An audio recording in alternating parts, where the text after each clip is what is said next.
panalangin para sa kalamidad.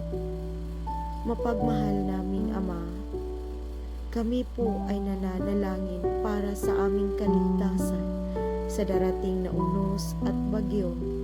Naway iligtas niyo po kami sa kapamahakan, kami ng aking mga mahal sa buhay.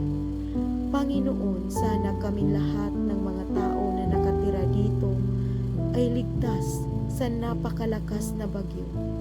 Sana itong pagsubok na aming tatahakin, aming malagpasan, nakasama ka. Ang aming mga alagang hayop, naway iligtas niyo po sa mga taong nasa kalye na walang bahay na matitirahan o matutuluyan. Tulungan niyo po sila. Kami po ay nananalig sa inyo. Taos-puso po kaming nananalangin na ang aming hiling ay iyo pong diringgin. Sa ngalan po ni Hesukristo, Amen.